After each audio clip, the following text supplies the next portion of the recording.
Come on.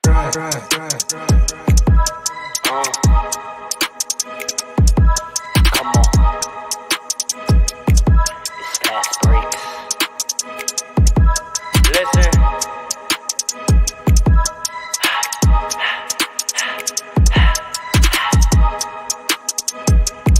We back with another one. Fast breaks, yeah, we coming with the takes. Never early, never late, but we always push the pace, yeah. And we really study tape, y'all just view the highlights. Man, we really watching games, yeah. You just watch from the stands. We run 3-man weeks, Paul, Dre, and Allen, yeah. Way more than a fan. We got love for the game, we don't have to pretend. Got it out the mud like you get it off the glass. I'm to run the fast break, throw me the outlet. Yeah, we got it out the mud like you get it off the glass. Time to run the fast break, throw me the outlet. We on the break, it's fast break. We on the break, it's fast break. Let's go.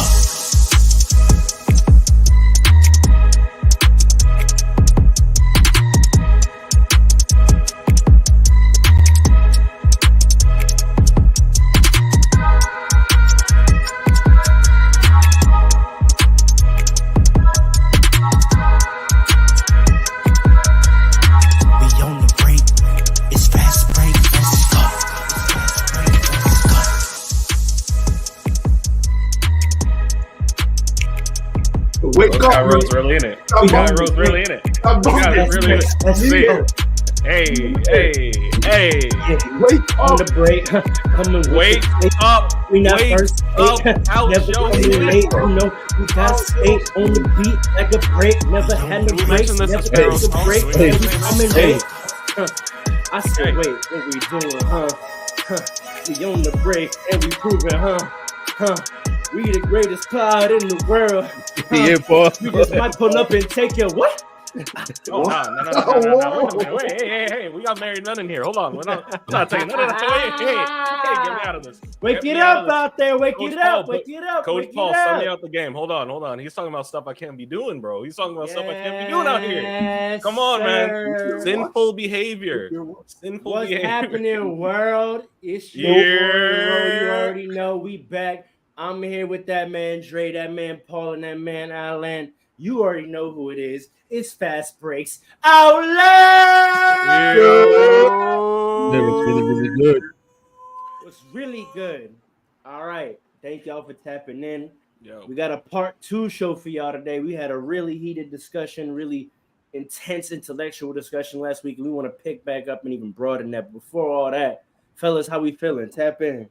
I'm feeling like Russell Westbrook's the GOAT. That's how I'm feeling. my. Let's start with I got a quick question. I'm playing. Talk to us. Hey, right now, is it cold outside? Is it brick or is it mad brick? It's nah. What you mean? It's nah. That ass is nah. It's nah. It's nah. You pulling Deontay Ayton's out here, man. That's what it is. That's all bad it is. That's crazy. My man. They gotta dock him a check or something. You can't just not play. For those who don't know, DeAndre Ayton skipped his last game with the Portland Trailblazers because he couldn't get out his crib. And he's from the Bahamas. Nice. Yeah. This ain't his weather, bro. That's why I want to know: did he even try, or did he look outside and he was like, "What?" They said the team sent people to help him, and it didn't work. How'd they get there? How did they get there? And he couldn't get out. Why couldn't he get in this? Why couldn't he get in their whip? What's going on here? I have questions, bro. What's going on? He came from the Bahamas to Phoenix. He ain't never seen snow ever in life. That's a fact, though. But now he's in Portland, so he's got it. Well, is this the first snow of the season? Is this the first winter? Plus, it's first winter. Wait a second. But he's also been around. This man's been to Milwaukee. He's been to New York. This can't be the first winter. He was in hotels where they plow. Oh, that's true. He's living out in the burbs now, and they don't plow unless you get out there and plow it. And you know that big ass man was not outside plowing. Nah, they plow on the burbs. They still live in not in Portland burbs. Clearly, clearly not. Don't care about all that. You gotta get out there and But shovel, honestly, my boy. he probably got a nice car, got probably winter tires. That's probably what it really is. No That's 4-wheel actually probably drive. Yeah, you no can't put a 4-wheel Lambo drive. out at -20, my boy. Probably got the That's a summer fact. tires on. You're not gonna listen to that. That's a fact. That's why you get the Honda Pilot, bro. You gotta have your 3-season car, and then you gotta have your winter car, bro. Get yourself a nice little Jeep. All right, get yourself a Honda Pilot, a Kia Sportage, something nice that you can do all-wheel drive. Man, that man has a Wraith. He does, but does it have winter tires? Does it have winter tires? Yeah, needs to winterize his stuff. Come on now. Today's pod is not about the bumps of NBA history like DeAndre Ayton. All right, this is a conversation about stars, superstars. But real quick, how we doing? Quick check-ins. How we feeling? Feeling good, bro. Feeling good. I got my water, got my coffee. I'm feeling good, having a good morning. In that order? No, actually, no. It was coffee first, then water. Coffee first, then water. Alan got the fresh have high cut. cortisol. Listen, Alan hit the shop. He was chopping it up. Shopping boy Ray out there in Jamaica, Queens. Ooh, loud. That's my New York barber. That's my Jersey barber. See, I got two. Oh, you gotta keep. That's my I got two. Alan, how many propositions for Zod did you have to walk through to get your cut? You said what? How many propositions for Zod did you have to walk through to get your cut? Mad. It is loud. It's crazy out there. Sour. Yo, if we push it sour at 24, brother, get off the corner. Get off the corner, dog. Come on now. That sour was 2012, brother. Not that I know anything about that. That's a fact. No, nothing. But that's what they were. That's what they were pestering us with. All right, Paul, how you living? Well, God is good, you know. Amen. Amen, my brother. Every time.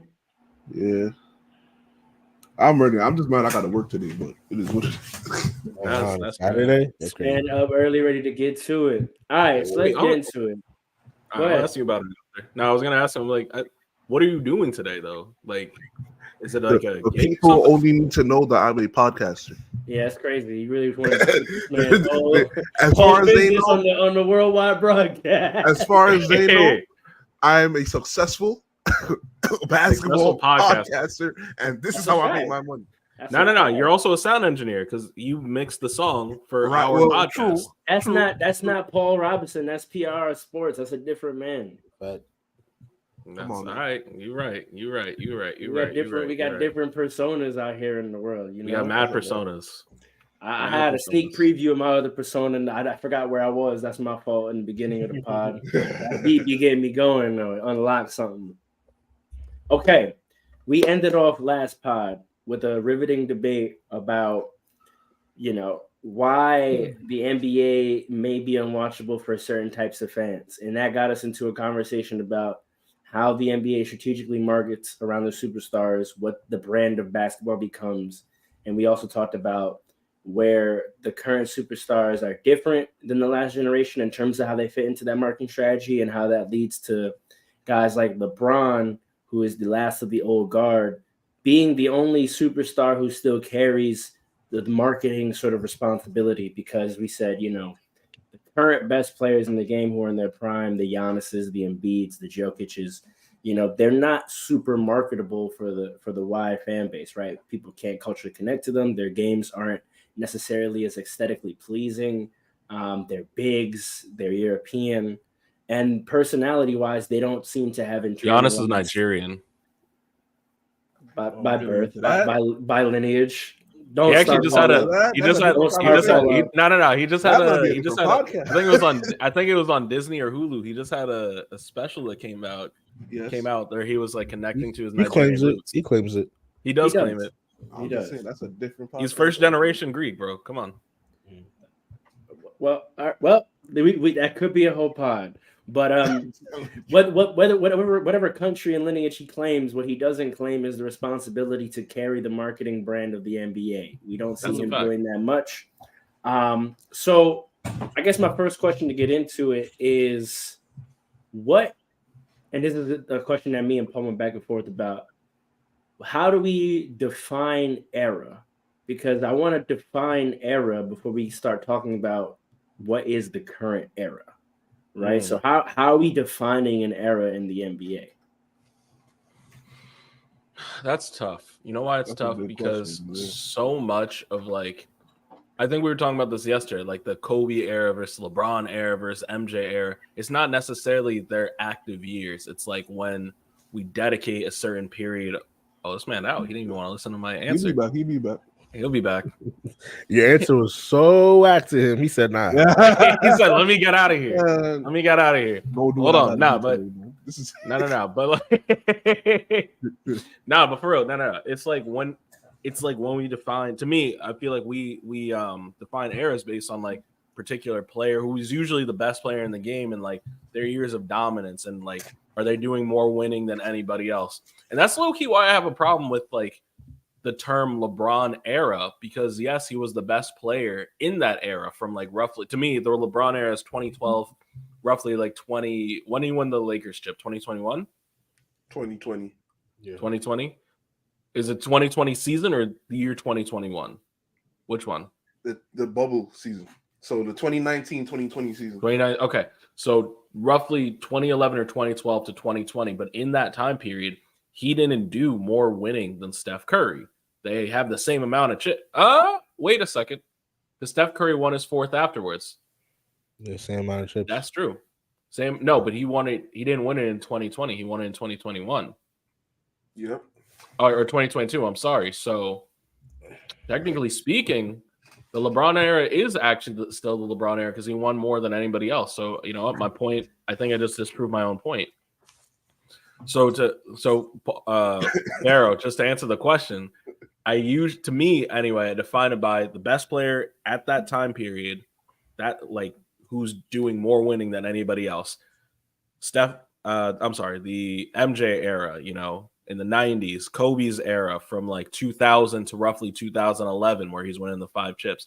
I just did a whole thing with the guys where like we're talking about the LeBron era. And technically speaking, he did win, not even technically speaking, from like 2012 to 2020, he did win more than anybody else. He won 4, and Steph didn't win his 4th until 2022. So that's how I define the era. So taking a step back from whose era it is, how we define an era is by the winning of championships. The era is defined by the championships won during that time period. So that's what Dre's saying. How do y'all? That's what I'm saying. I mean, like, I appreciate that definition, but I think it's very hard to define it that way. Because, like, what you just said, Dre, you said LeBron era was from 2012 to 2020. But, like, what happens if LeBron wins a championship this year? Or if he wins the next 2? Like, you're just extending the era by, like, that many years.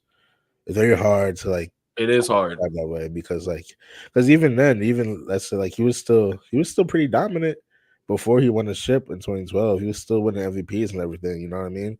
So it's hard for me to like, and I do appreciate that. It's hard for me to quantify eras that way.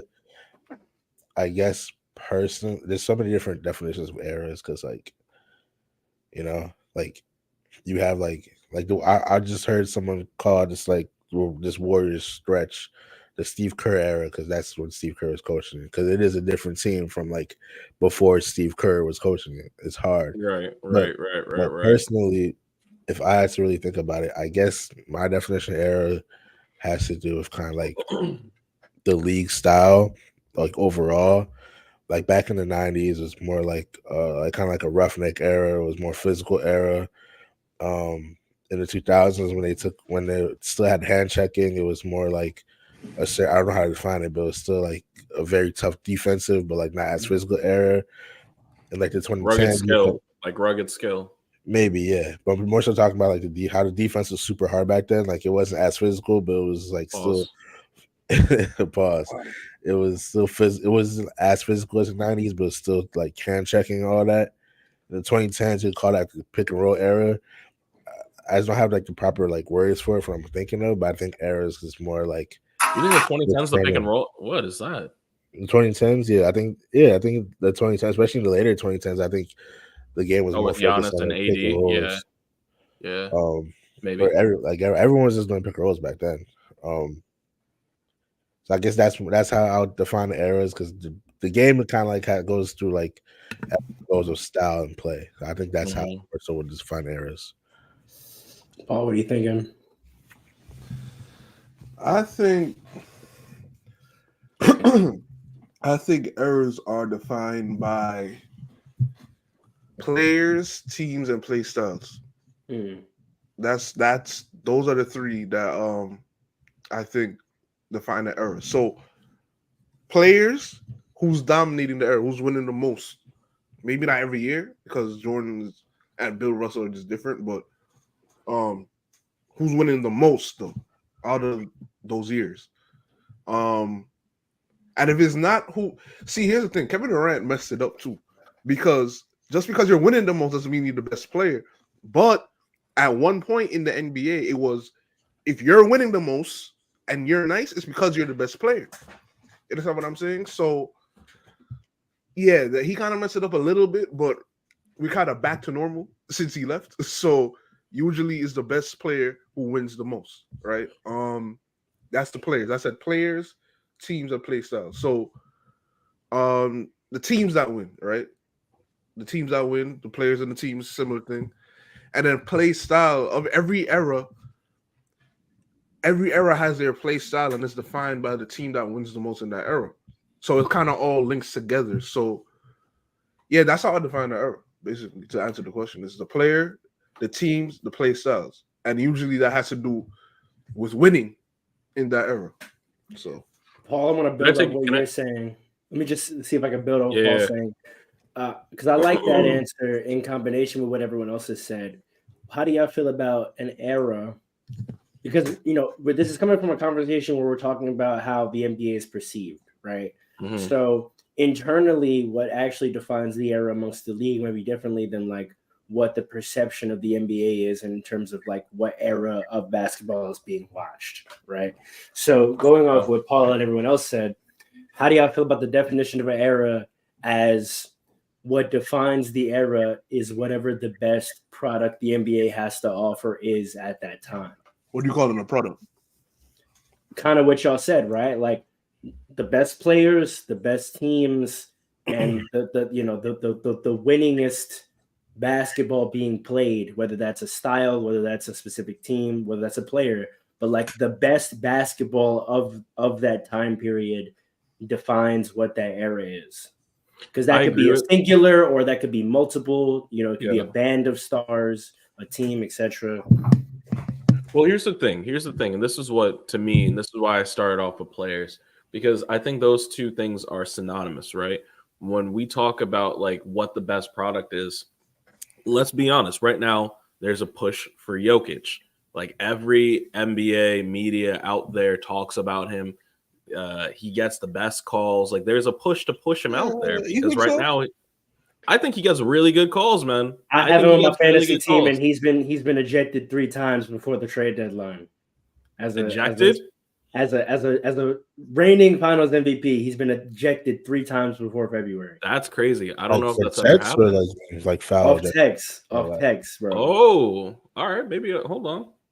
We gotta be careful. We gotta be careful because when it comes to pushing, sometimes we conflate those winning and being nice with being pushed, right? Like it's still a sport. It's still a competitive sport. So if you win, you're going to get the most coverage. You're going to get all the accolades. You're going to get because you're winning. You're nice. You know what I mean? But they don't push him. I don't think they push him. Yeah. I don't know. I feel like he gets pushed a little bit. I think even before he won, they were like trying to like push that he's like, I remember years ago they came up with this list while like Joel Embiid was still. I know he had the MVPs, but they were like Luka and Jokic are the number 2 and number 3 in the league right now behind Giannis. You still had KD in the league. You still had Steph. Steph literally just off of winning a chip. So to me, in my mind, I feel like they've been pushing Jokic for a while. Even on our old episodes, I used to say that like there was a push for him. But going back to Pharaoh's initial question, I think the best players in the league still define what the best product is, because you're going to look at like what's winning right now. right? With Kobe in the 2010s, it was like the mid-range game was big. Why? Kobe fed like his bread and butter was the mid-range game. Fades were, all that. So, and with MJ, the big thing was like, okay, you got to have high athleticism. You got to be super rugged defense. Like that's what the best product was. That's what the guys who like the 90s era, what do we think of? Guys that are super athletic, guys that can play really great defense. Why? Because those are the things MJ did. Even when we think about the 2010s and we think about, everyone starts shooting threes. I wonder why. Well, maybe it's because Steph Curry's pulling up from half court every other game and making it and redefining what that looks like. And that's the problem also with the LeBron era to me. So much of LeBron's era is defined by what Steph did. So, there's like Pharaoh feels like I feel like this man wants to respond to that. Steph? Because I don't know if I agree with that, but I just want to make sure we're super clear on our terms first because I think there's a distinction between, I think you're talking a lot about what the NBA markets, and I don't know if that's what I necessarily was proposing when I say product, right? I know it sounds that way because I'm saying product, but what I really just mean is the best basketball, right? Like, is the era defined by, because when my follow-up question was going to be is, do we feel like the NBA has in the past and or is currently now marketing the best basketball in the NBA, or have they had and do they currently have different priorities when it comes to marketing? And how does that affect us in terms of the era? Because if we're talking about what the media pushes, then the era is just whatever the narrative is, right? But none of y'all said that when I just asked purely what the era is. Y'all all talked about players, teams, play styles, which talks about the game, right? So if we feel like the era is defined by the game, that's why I was trying to summarize it by saying, okay, so are we saying era is whatever the best version of basketball, which may equate to winning or something else, is of that era? Because if so, then I wanted to follow up with, okay, well, when have we felt like the NBA marketed the best basketball? And do we feel like they're still doing that? When were they not doing that? And sort of how we feel about that. Like how does era either go alongside with or contrast to what the like mainstream NBA presentation or narrative is? You see what I'm saying? I do. I don't know. It's a hard question to answer. I'm not gonna lie, Pharaoh. You gotta unpack it. There's like a lot in there. That's what we're here to do. There's a lot in there. I don't know if we can answer it simply, but Paul seems like he has a point to make. Let me say this. Alan was saying this. Sure.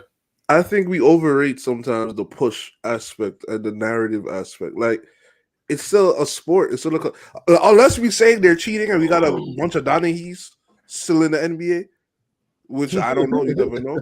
Like, unless you say that, it's too hard to fake basketball, man. You got to make shots. Exactly. So therefore, the team. And this is the problem. Like we talked about this last episode. They don't know who to push. They don't know who to give that extra marketing to, because number one, everybody's winning from all right. 2019, the Raptors. 2020, the Lakers. 21, the Bucks. 22, the Warriors. 23, it's a different team for the past 5 seasons now, right? So nobody's dominating. Right. So what does that mean though? In terms of the best basketball? It's unclear. I don't know. That doesn't. It means it's unclear. It's unclear what the best basketball is in the league right now, because a different style of basketball has won every year for the past 5 years, right? Has it? All right. The Raptors. No, think about that. Okay, let's talk about it. All right. So the Raptors, they had a little pick and roll here and there, but it was really Kawhi wing dominant, and small guards. Small guards, wing dominant. No post presence really at all. Kawhi. You know what I mean, though. You know what I mean. They didn't play. They didn't play inside out. It was shout out Marcus Gasol, perimeter wing play and small shooting guards. Right.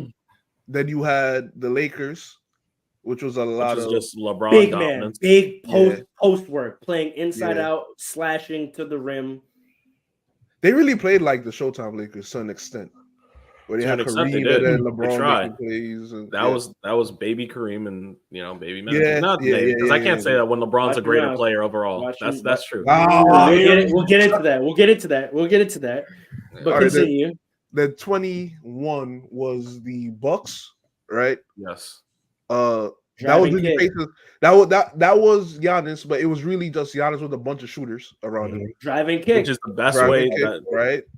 Then 22. No, hold on, wait. It's not just Giannis. Yeah. Oh, wait. Go back for 1 second. It's not Middleton? just Giannis of the best shooters. It's Giannis specifically with two ways. Giannis with two ways. Driving kick. Driving kick. Yeah, Driving defense. kick, We talking about and then they're offensive, gonna though. lock you up on the other. It's like we're Yeah. going to score relentlessly. defense has You're always not been- allowed to. But defense has always been the constant, though. That's a fact. Yeah. Yeah, I was you gonna always say- been, like the best. I was- Go ahead. Except No, for the but Nuggets. just real quick, I was just gonna say, like on a macro level, it feels like the best product has just been like high octane offenses. On like a micro level, they're all been kind of like different offenses, but like very subtle differences. But they all like driving kick. We got the mid range, we got the big wings, the shooting guards. Like they all just a bunch of high paced offenses. Not high paced, but like high octane. You're just gonna score mad points, and I think that's what's the product now in today. Yeah. Plus defense. Plus, like defense is the defense. constant. Yeah, Yeah. defense is a constant. It's a stable. Except for the Nuggets again. Well, no, because so The if we Nuggets continue, is a if we stable. continue down the line, right? Yes, right. Yes, Alan. So we have Bucks driving kick two ways, right? Mhm. Then we have a return to the Warrior style. But that's a different. Nah, they played differently though. They were more A Curry little guys. bit. Curry was High more octane ball team. dominant. Yeah, but he was ball dominant in his style, which was always the dominant style of the team. He just never was the point of attack as much. So they were playing the same system. I can't just say he more was never the of- point of attack. He was Before not the point KD of got attack there, he like was the that. point of attack. Not when they won. Nah, Who was the point of Nah, attack man. when they won? Draymond. yeah. Draymond was initiating offense, Yeah, okay. I see why. Okay, all right. and I'll say when they won the last time in 2022, Draymond was still doing it, but it was a lot more of like Curry getting the ball and say, "Get out my way." So The best. So version- it was Causing different style of- mismatches, double teams, and then getting into their sort of motion offense. Off that. right, and that's part of the problem why the Warriors have their issues now, because they felt like they could have upheld that style of play, and you see what's going on now. But yeah. Then last year was more Warriors basketball than it was the year before. I would say it's two-man game. I would say it's two-man pick and roll game. They just ran that 1-5 pick and roll to death, and then you had shooters and Bam slashers. Bam can't do Hold anything on, though. to Jokic. He's too small. I think they ran as much type of like motion type of offense as they did the two-man. Like the two-man game between Jamal Murray is what they went to when they needed a bucket. But throughout Right. the whole game, like most of the first quarter, it's get the Jokic got the ball at the free throw line, and then you have a bunch of just off-ball movements, backdoor cuts, and off-ball screens and things like that. That's how Aaron Gordon got 10 points every first Yeah, quarter. but they played. They made Yeah, motion that's out true. of a post up, not motion out of dribble penetration or out of sort of True. a perimeter guard. Like the Warriors' motion offense is about freeing up shooters, right? So it's a lot of back picking, it's a lot of handoffs, right? The Denver motion is about cuts, right. right? It's about cuts. It's about backdoor cuts. Jokic making his little pocket passes, his little lobs, and then they hit kickouts only off when there's crashing, right? When the ball gets low and the defense collapses, then they do kickouts. They're not really setting their shooters up to come off pin downs or curls or anything like that. Like that's not their style. They're playing out of the post. Right. He's either gonna cook or he's gonna find the right person. And then if all else fails, two-man game, 1-5 pick and roll from the top. Facts. It's a fact. So So is you're it fair right. to- Though. You're right, because it is a different style. You're right. Every year. So is it fair to say and this maybe points back to again why for the entertainment fans the NBA is unwatchable. If we had to say the best basketball in the league, like what the NBA is about, is there an answer to that right now? Right now. To what the NBA is today.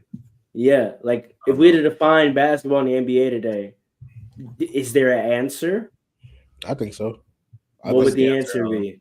I think today the NBA is all about open space and running. Like it's all like I said before, high octane offense, especially now today, more so than any era. It's just mad open space.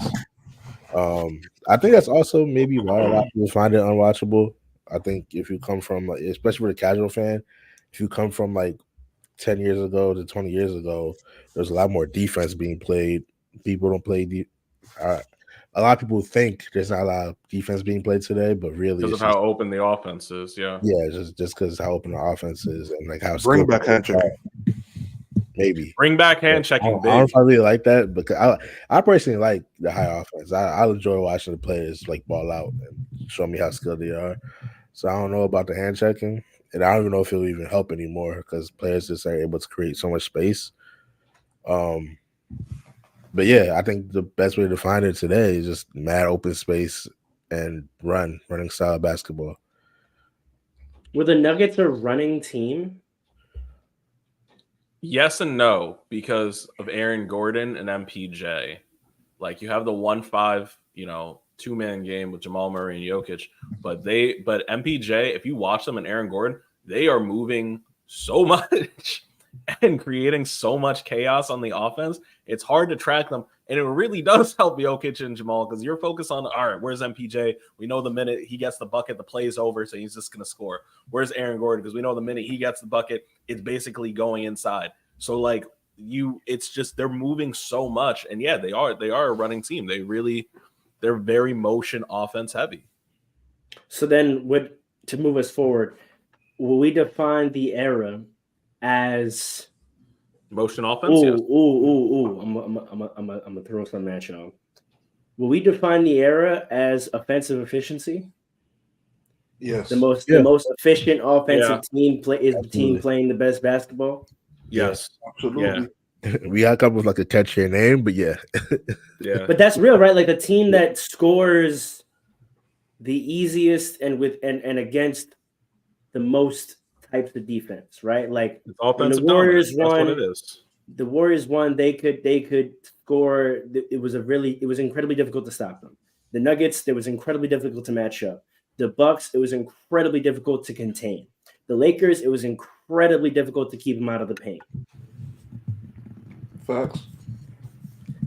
So, how does the NBA market that? The NBA needs listen.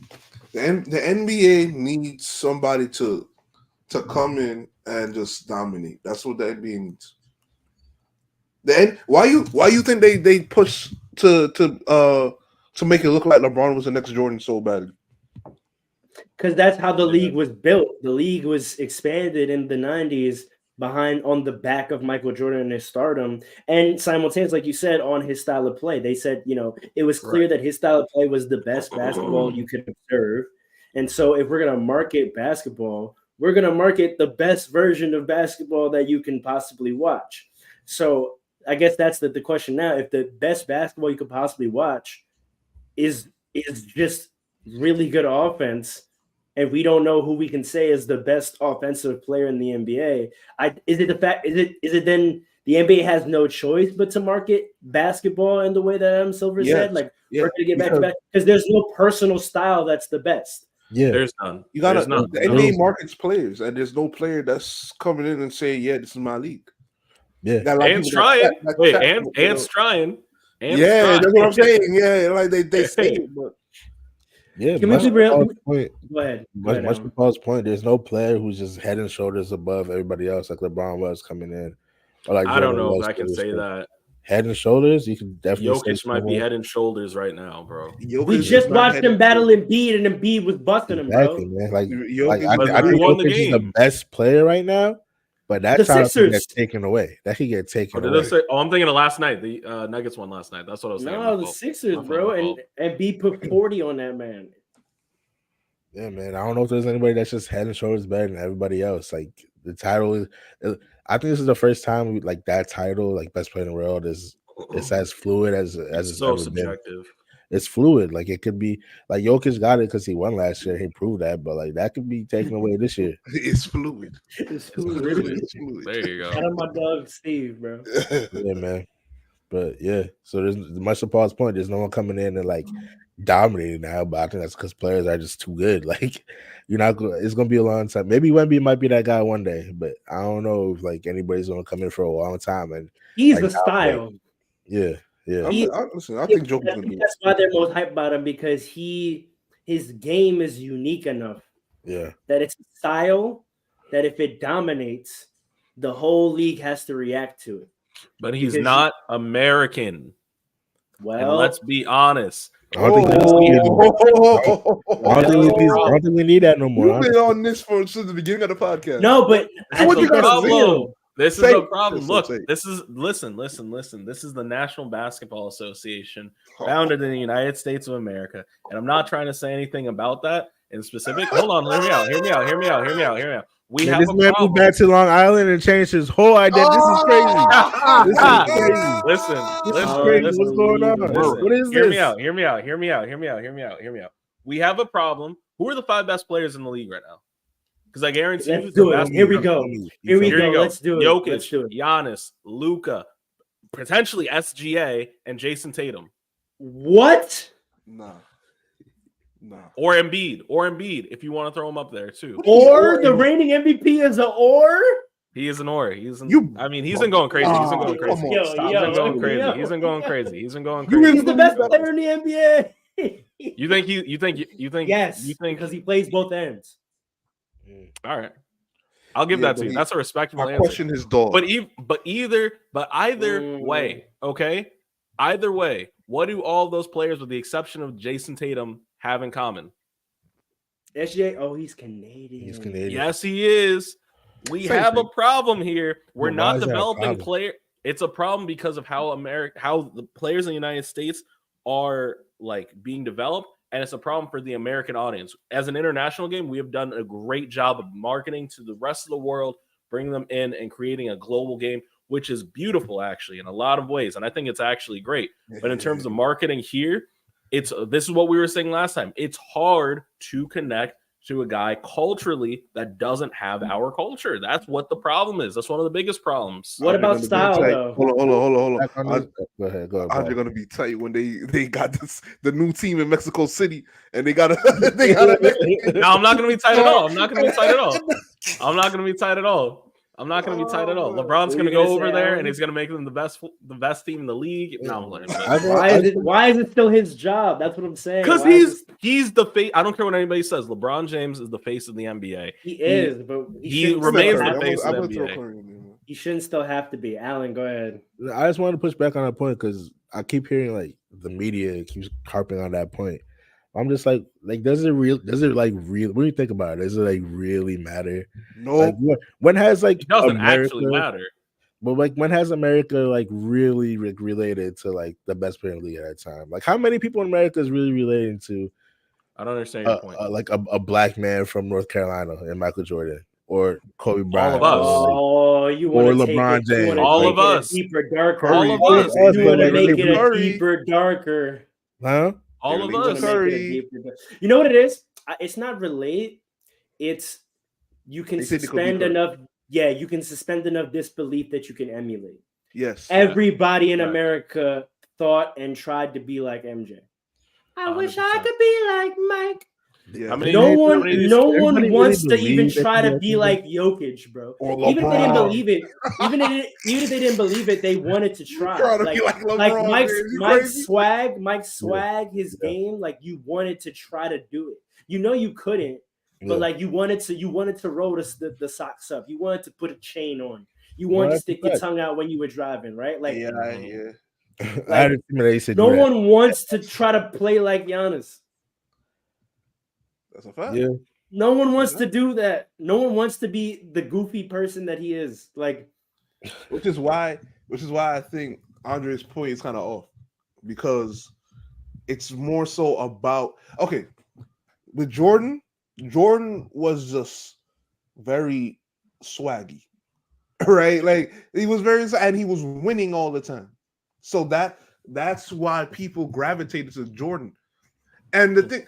I think about this sometimes, man. When Stephen A. said Kawhi is the worst superstar in the NBA, like he's not wrong. Because Jordan was personable, but he still balanced the I'm a superstar with the I could still talk to you and be nice, and you know what I mean, and sign autographs and kiss babies and all that. Like he still like embraced sold the product. He sold the product. Yeah. And LeBron James, I think he does the 21st century version of that.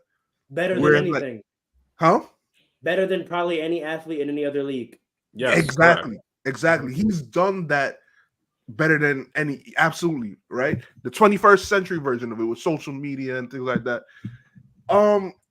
As far as now, though, I think who's selling the product? I think nobody's selling the product, but who is worthy of selling the product? I mean, if we're talking on a personality, Jokic has the personality to do it. Jokic has no personality. Where? Jokic, why do you think they call him the Joker? That's where that came from. Because that's not where it came from. Yeah, that's not where it came from. Oh, no. There were literally, no. I'm not going to pretend like this didn't happen. There were literally 2 years where every ESPN take, they're like, oh, he's so funny. He's making jokes. What? He's doing this. All right. I'm gonna be controversial. They're more so like making fun of him. Yeah, he's funny in the way that in the way they say big doofy white guys are funny. Yes, because they're funny to look at, not because they're humorous. Yeah, all right, that's true. Jokic was born. He's a 7-foot man that rides horses. people are gonna look at that and go, "That's hilarious." Like, not because he's cracking wise. I'm not gonna lie. You said what? Yeah, Jokic is not. No, I said Jokic is not like entertaining at all to me. Like he's really not. Like his passes. What about Giannis? And what about Giannis? Giannis has a good personality, I think, but people. I think Giannis. See, Giannis should have been the face. Yeah, Giannis should have been the face, but here's my thing. What's the disconnecting factor? Giannis has it all. Winning. He won already. He's got. He's not dominating though. He's not dominating. Style. We talked about it. Style. I don't think they don't play because look. What about Shaq? Comments too. That's exactly where I was gonna go. Because even a big man, depending on your style, people could mess with it. Because Tim Duncan was the most skilled 7-footer we probably ever seen outside of maybe Hakeem or Kareem, right? Yeah. But that style was boring. Shaq maybe less skilled, but being big and dunking on everybody, love it. Like Giannis? But Giannis, it doesn't look the same.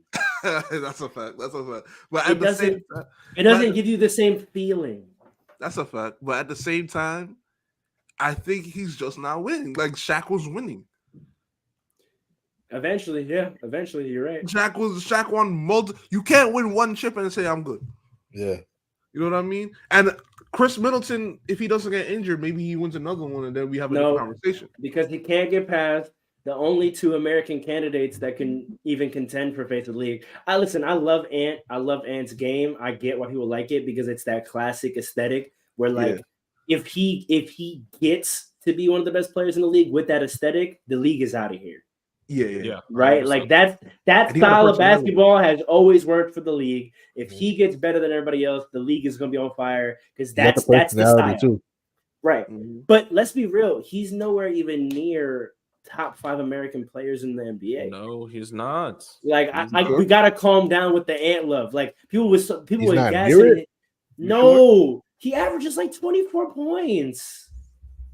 Like he's not like in 2024, 24 points is not like come on. Like he's that would be like that's what I was going to answer. That would be like saying like Donovan Mitchell was like number 1 in the league in the years where Utah was like that doesn't make sense. They're the same player. Like he's good, he's young, he's exciting, he's athletic, but he's not. His style isn't so dominant that he's out here killing dudes every night. Like he's a solid young star. Like he's not going crazy. Like the answer is simple, and the answer is Jason Tatum. He's the best American player. There's 2 answers, and we Who's the second answer? We skirted away from the topic because we wanted to save it for today.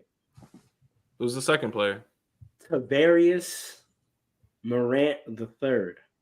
That man's whole government. Your mama named you John. Hold on, I want this man's full legal. J.A. No, sorry, not Tiberius. Tiberius is his father. Hilarious. Demetrius Jamel Morant. Demetrius, Young boy. he's got a Personality. He's got a distinct style. He probably has the most distinct style of all the superstars under 25. Yeah, unique. Yeah. It's a blend of pure point guard and Derrick Rose. Yes. It's like Russ, Derrick Rose, and Rondo had a baby. Low key. That's a very interesting. Yeah, Rondo. Low-key. That's a good one. That's a good one. Low key, yeah. Because of his You gotta have length. the same body style. His Yeah. length. He's Russ, Derrick Rose, and that. Rondo, bro. And he speaks to the purest of the hood. Yes, he does. Yes, he does. But he's not from there, though. That's the problem. It's not. No, but he has the game and the personality of like. Yeah, that's a fact. That's of like fact. basketball as we know it in NBA America. Yeah, like the NBA way young boy is Americans hilarious. learn how to play ball, like that kind of bravado, like. Yeah, that's a fact. Yeah, that's a fact. Is he really not from the hood? I don't know. It That's doesn't what I matter. heard. We don't have to get into That's what that I because, heard. like, I was going to say no that speaks to, like, a superstar. lot of like the younger fans today. A lot of younger fans. Listen, Yeah. Kobe wasn't from the hood. Mike wasn't from the hood. No, I'm not saying it's not a problem. Did they I'm just speak saying. to? No, but I'm saying, but did they speak to the hood? Yeah. You bet your bottom dollar. Yeah. You bet your bottom how dollar. younger fans look at it too. Exactly, because they played the game with like street persona, right? Like because that's just how basketball was played, right? Like basketball was played with the aggressiveness of like bravado and machismo. Whether you from that or not, that's just how you play ball, right? Like, so he has that in a way that's believable. And like Giannis has it, but in like this like domineering, I'm just bigger than you way. Like low key, JD got a good comment on the IG. What he said. Will the NBA take on that risk though of attracting hood attention if they can control it? If the narrative is evolution, right? Like if the narrative is like him coming from that and making something better of his life, right? if he does enough charity, if he does enough, if he becomes an inspiration to the youth and not just one of the youth that's rich. That's a good one. That's a fact. Right. That's what LeBron was on early. LeBron was on some I'm an inspiration, I'm a motivation from day one. He was like, kids should look at me and see an example of how to get it done. What's funny? With AI, the NBA was confused about what he was. They weren't sure if he was one of them or he was an inspiration. But he had similar issue, right? Like he totally spoke to them, but he was still outside. Like he spoke to them because he was really outside doing stuff when it was like, no, you need to be like an inspiration of how to like progress and elevate. How to get money and stay out of trouble. That's actually a perfect example where like AI like was high key kind of the face of the league, but the league was like, we can't do it. Yeah, the league. Yeah, that's a fact. Would be the face. And Kobe stepped right in as like, I'm like that, but like I'm polished. Like, you know what I mean? Like I could carry it. You know what I mean? So I feel like that's what we have with Jason Tatum and Ja. Like you have both is from that and kind of carry that, but Tatum is like this polished version, and he's got his thing. I think his style is in a flux right now. It is. If you watched the game last night, that's actually exactly what I saw. That's he doesn't know if he wants to be Steph or Kawhi. Like, like there's times where he's dynamic and he's got his mid range and he's got his to the basket, his fades, and then there's times where all he does the whole game is some James Harden step back nonsense. You talk about Tatum. Yeah. He's trying to be both, and that's the thing. He's trying to be both. Because he could do everything. He can. The answer. I saw that a little differently. I'm surprised y'all have that take on it. What do you think, Alan? I see like yeah, he's trying to do all that. I'm surprised y'all say he's like confused as to what he wants to do. I thought that was him like stepping up. Like it seemed to me before in the past, like he wasn't always willing to like be a defender and everything. Like last night, especially in the game last night, even though they lost, I saw a dude that was diving on the floors. I saw him. I thought he was that's a taking fact. a moment Defensively, to like be like, all right, this is what my team. I'm not trying to just be a scorer, even though that's what my team needs. I'm trying to do everything right now because I want to be all that for my team. I'm trying to win the chip this year. I want to be all that. You know what I mean? Like I saw him like taking on those things, not trying to choose between like what kind of play style or what kind of play he wants to be. You know what I mean? But then there were times this is where the confusion comes in. So do you remember that break he had where it was like literally him 1-on-4 and he forced a layup? And low-key he got fouled. Yeah, that was a bad decision. Yeah, that was a terrible decision. That's where the confusion comes to. That's where the confusion comes to. And yeah, it's gonna change when he gets older. But the thing is, he's both stepping up, which is great. But in stepping up, he's also confused in which way he needs to be stepping next. He needs to make a decision on the exact play style he's going to be because he could be Steph and he will give up on defense and he'll still somehow win. Or he could be Kawhi and, probably win more because if Kawhi never got injured, what would that look like?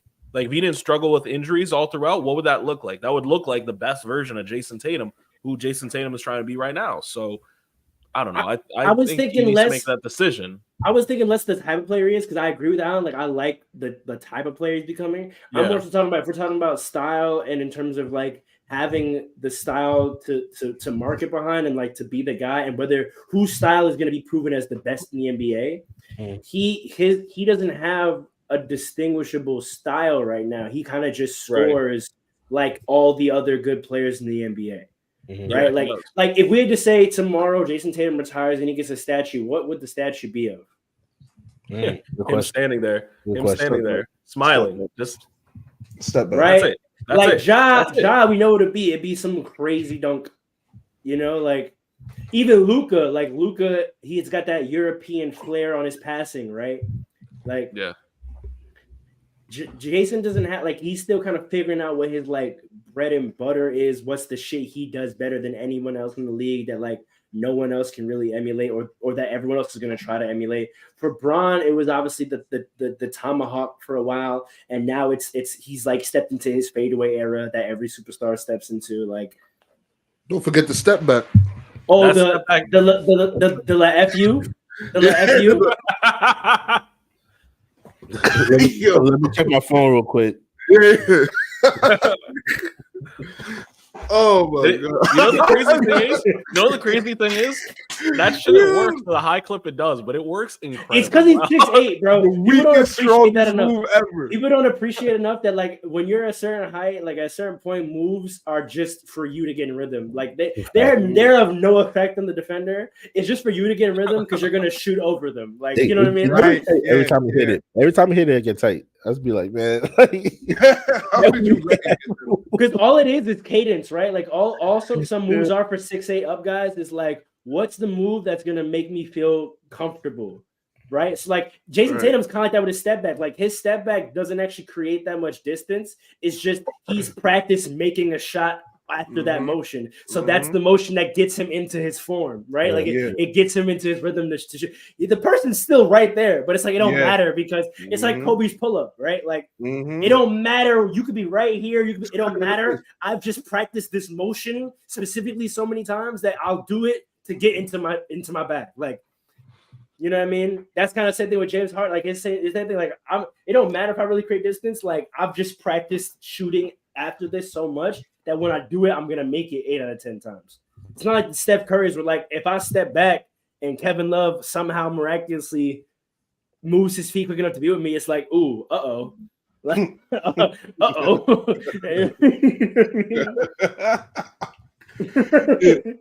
love watching a superstar have an uh-oh moment after their move. They're just ooh, it's like when Ja does his throw over cross and the person doesn't turn. Yeah, right. It's right. And then he just backs up. Yeah, he just goes, "Okay, that didn't work. And if a role player does it, he got to pass it right after. 100%. You can't just take it back out. Yo, Cam Reddish does this twice a game. Yay cross. Yeah. Okay, you ain't go. Yep. My turn is over. He's out the Knicks, man. I'll get the next one. I'll get the next one. Don't worry. So we agree there's no era, and it's because the best players. Wait, did we agree that there's no era? I thought we did. I thought we agreed this is the. Okay, the era is about a concept. It's not around any individual style. Yes. Okay, yes. Style. It's about a concept. It's about the idea of just playing efficient offense. Yes. And the only go ahead. No. Again, if Jokic was a chip, we're gonna be talking about the Jokic era. Well, then because then it would be like, all right, a five-man facilitator is the style, right? It's like, okay, you got to have a five. But then we have an argument for Giannis too. If Giannis wins another one, then it's mobile big, right? Yeah. And if Embiid finally gets in it, then it's like, okay, triple threat big. Mm-hmm. So it's all about efficient offense, and we're trying to figure out. This is the big era. Hold on, wait a second. We returned to the big, but we don't know which kind of big. Yeah, it's a fact. It's all big. And where's Anthony Davis in this conversation? Where's Anthony Davis in this conversation? Because he's legitimately obviously you got to take Giannis out when you're talking about centers. He's the third best center and he's the fourth best big right now. Why is he not in this conversation? Giannis is not a. I guess Giannis is a big, so sure. Giannis is a big right now. Giannis y'all know where I stand on for AD modern NBA. Giannis, for modern NBA, Giannis is a big. Y'all know where I stand on AD versus Giannis, though. We know that we know you think he's the best player in the league and all that other stuff. He's not the best player in the league. I just think he's legitimately better than Giannis. But I don't know if that's what the matchups say. This year, I mean, you put Giannis, you put AD with Dame. I don't know if that's true because they're not gonna have defensive issues. I'll tell you that the Bucks would not be struggling on defense. That's not true. That's not true. So you're telling me Giannis and LeBron? If you switched right now, by that same logic, if you're telling me you don't think Giannis the easiest and LeBron, team to guard in the league, easiest? Yes. The Milwaukee Bucks. He's saying if you put Giannis and LeBron on the same team, that's the easiest team to guard in the league. Yes, absolutely. Especially with the current Lakers shooters. The easiest team to guard in the league. Yeah, actually, maybe. Let everybody shoot. LeBron, the best shooter on the team. I'm saying, bro. LeBron be the best shooter on the team. No, that's a problem. You might be right. Y'all not understanding how AD is cooking in the paint with no spacing.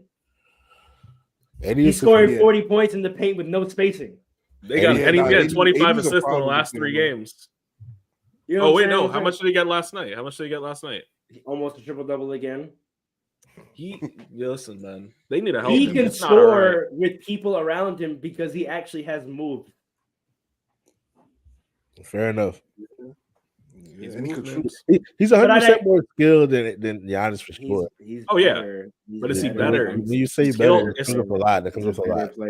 You try. Here's the thing. I think this year is finally the first year where our style is actually catered around his play style. Mm-hmm. It should be.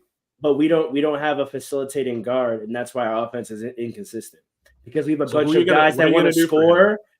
I mean, everyone's talking about getting more shooters. I think we need to get a Rondo-like player, like a real point guard.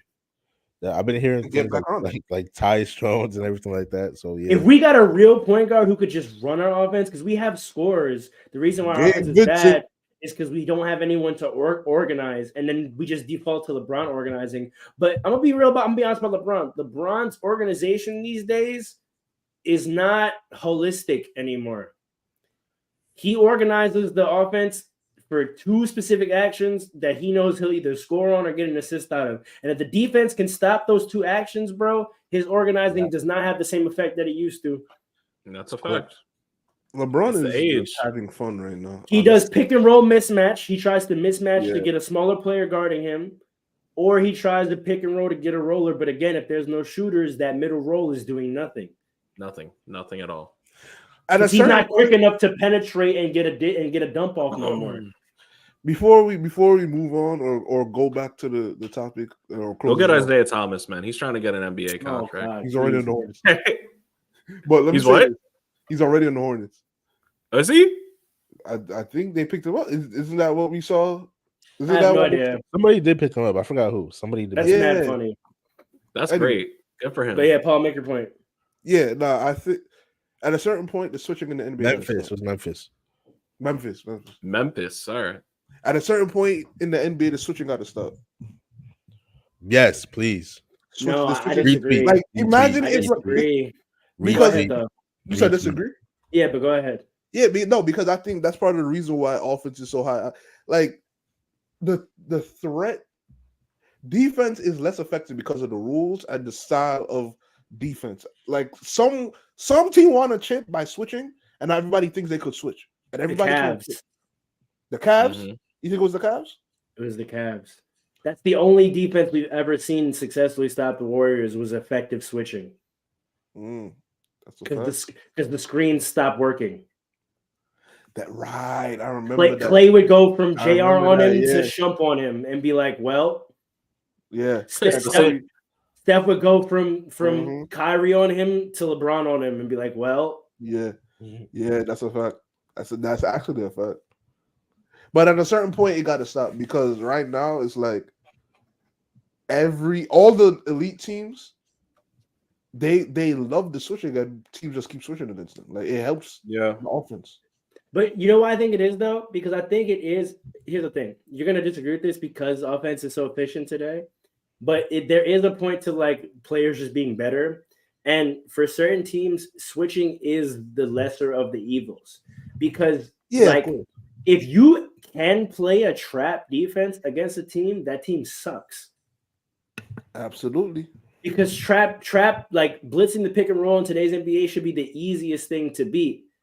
Right, the teams that have superstars that get effectively trapped are because they have no help.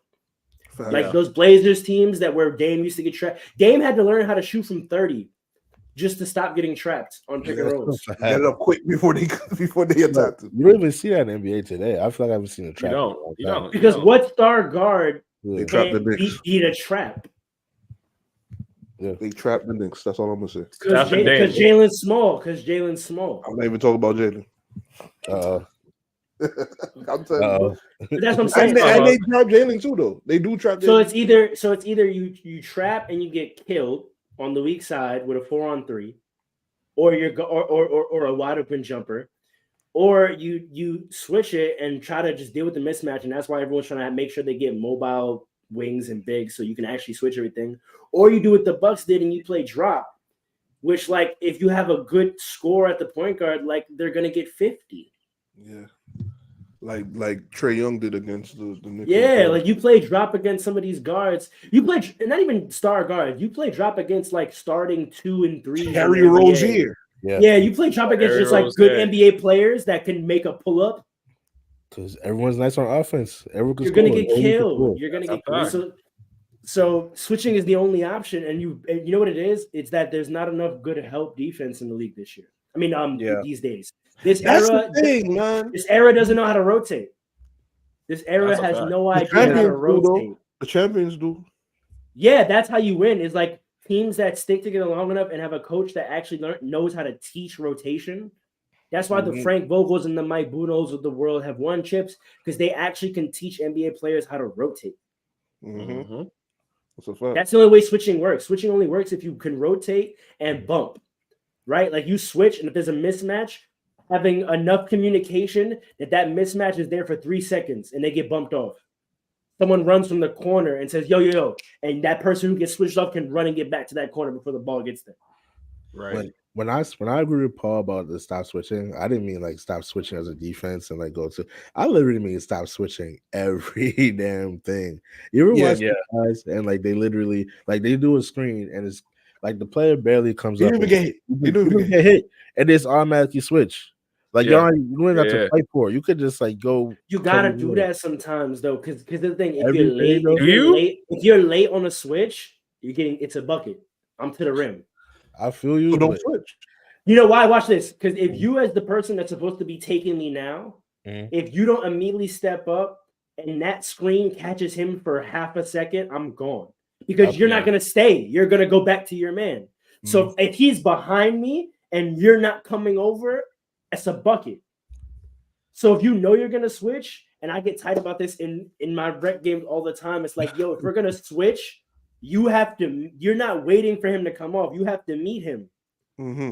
Even if we're hedging, you have to meet him. You can't watch him come over the screen and know, oh, well, he's coming back, so I'm going to just chill back here. Because then we're just in drop.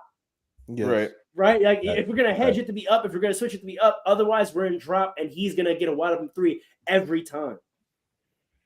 But see, So I think like you talked about the hedging though. I think the hedging adds a different element that needs to be added back to because the pick and rolls are too unstoppable right now. Switching on a pick and roll with Trae Young or Dame or like Terry Rozier, even him, like anybody that could score at a decent rate, that could shoot at a decent rate, it's a wrap. You gotta and live with it all the time. So you gotta live with it. You can't switch every single time. You gotta hedge. You gotta trap some. You gotta mix it up. Sometimes just mixing it up. That's what it is. You gotta mix it up. Sometimes just mixing it up messes with a player's head. Because now, as a ball handler, you're anticipating what the defense is gonna do. So if you don't know what they're gonna do because they always do something different, and that will come down to coaching and things like that. You gotta make reads. Yeah, exactly. But I think switching defense. They don't know how to make reads. They don't. I don't want us to go too off the weeds. Facts. Current era, there's no personal style that defines it. It's just whatever is the best efficient offense of the year. Usually centered around some form of a big, but we don't know what kind of big is going to be the most dominant. AD maybe has something to say because quiet is kept. AD won first. He did. Of these bigs we're talking about, where he's apparently third, he won first. Granted, he had LeBron. I'll give it to you. But his style of big was the most effective big style in the playoffs that year. Giannis, that wall worked again. Jokic got bodied with strength. And Embiid, actually, specifically, Embiid couldn't get his own bucket. He needed a guard to set him up, right? So that means the era right now, there's no defining. Let's just walk through back to, when we would say it started being about stars. And y'all stop me when y'all think I'm wrong. LeBron era. Is that right? We can define of when it started and stopped because that's where the argument's going to be. So let's just make sure. I'm going to just walk back through the eras, right? Okay. Proceeding offensive efficiently, it was the Bron era. Yes. Yeah. Bron Steph, but yeah. We can talk. See whether Steph we will argue it. LeBron / Steph era, Kobe era, which you could say / Tim Duncan if you want to. Yeah. Mm-hmm. Which really means low post, right? Yeah. Playing out of the low post, or mid post. Jordan. Yeah. Magic Bird. Yeah. Yes. Okay. Which is two players right there. Right. So it usually is kind of two players, right? Other than Jordan. It was just except for Jordan. Which is why Jordan is the greatest of all time. Let's there you go. Let's keep it a buck. There's no competition at the same level as him at the time. Nobody's dominated at the level that he has. And we're still waiting for somebody to do it. Sorry, LeBron, you're not the greatest of all. No, but here's the thing, though. And this is what's gonna get us into the timelines of it. He cheated. Who? Because his era of dominance, where he was in contention, was shorter than all those other eras. Go more into that. Think about it numerically. Okay. For us to say that Kobe and Tim shared an era, we say that because they both won 5, right? Which means for that 10 years, the two of them were battling for it, and one of them won each time. Same thing with Magic and Bird, right? Well, not necessarily. Pause and play. Not necessarily. Tim Duncan didn't win his 5th until after. Right, but you know what I'm saying? Yeah, he overlapped. But so 5-4, right? That means for 9 years, the two of them were battling it out with one of them winning every time, with sprinkled in other people. Dwayne Wade got one, Dirk got one, right? Whatever, right? Magic and Bird, 8 chips. So for that 8 years, it was them with the Pistons having something to say about it, right? LeBron, Steph, that's 9 chips, right? It was one or the other for those 9 years with Kawhi and Giannis having something to say about it. And now I can't combine LeBron and Steph. I'm sorry, I can't do it because LeBron was around way before, way before Steph. So.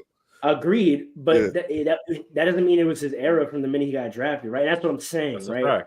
If we're talking about the year, if we're using our definition for dominance and when his style was clearly the best, that started, I would argue, 2011. Right, which is 4 years before Steph won a chip. 3. Wait, so let me Steph's just. first chip was 14. No. No, sorry, No. 15. 4. Yeah, but 2011 was the 2011-12 season, I would say. Because 2010-2011, this man lost. That's Nah, okay. but that was when he went He to lost. the Heat, though. Nah. Yeah, he lost. He lost a lot. So wait, hold on. He did lose a lot, which LeBron is lost another a reason lot. why he's not to go. I'm Yes, he did. not gonna act like 2011 didn't happen. And Kobe He lost. He didn't even win Everybody MVP that loses year. but Jordan. He didn't even win that. He didn't win an MVP that year. I'm not saying LeBron's basketball was the best basketball that year because it wasn't.